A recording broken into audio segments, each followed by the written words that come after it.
Very good morning sir. आज्ञा आज्ञा 4 आज्ञा आमर नूतन शिक्षा नीति अनुसार एनईपी 2020 अनुसार ए वर्ष आमर शिक्षा पद्धति कराई 5+3+3+4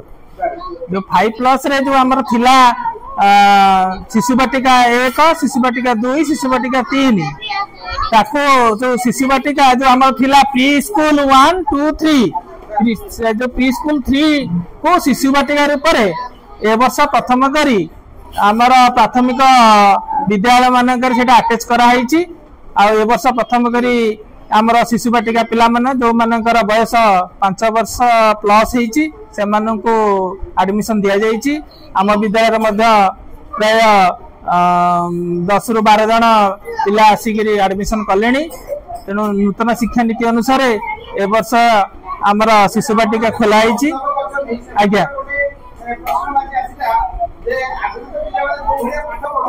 आज्ञा आज्ञा आज्ञा हाँ यहाँ गोटे ब्रिज कोर्स जोटा कि प्रथम श्रेणी रे नाम लिखाई प्रथम श्रेणी रे पढ़ाई पिला को यहाँ साहाय्य करिवो। तेणु आगुरी विद्या प्रवेश पढ़ा होता विद्या प्रवेश पढ़ला 3 मास पर सी प्रथम श्रेणी की जाऊला तेणु आमर शिशु बाटिका पिला माननको सक्षम करा जीवो जे कि प्रथम श्रेणी रे पाठ पढ़ाई से माने को सहज हबो सेति पई नूतन शिक्षा नीति अनुसार ए वर्ष शिशु बाटिका खोला जाइछि। आज्ञा नहीं प्रथम रो आमर तालीम दिया सरिछि सेति पई प्रत्येक विद्यालय रे जण लेखा शिक्षक किंबा शिक्षयित्री तालीम नेइछंती सी आमर शिशु बाटिका क्लास टी को नेबे। आज्ञा वर्तमान सुधा तो सही शिक्षक शिक्षादान देवे किंतु भविष्य जो माने ईसीसी कोर्स करछंती से शिक्षकों को रिक्रुटमेंट करिवार व्यवस्था सरकार तरफ करा जिवो ता मध्य बोधे विलंब ही पारे किंतु प्राथमिक स्तर रे वर्तमान आम प्राथमिक विद्यालय रे जो शिक्षक माने शिक्षक शिक्षयित्री माने पढ़ाउछंती से माने क्लास टी को नेबे।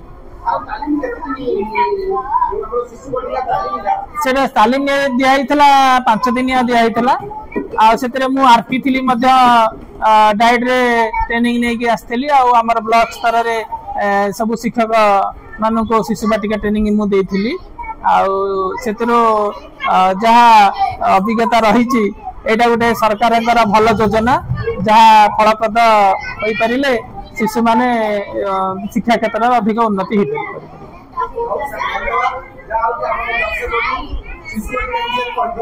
आज्ञा आज्ञा धन्यवाद सर।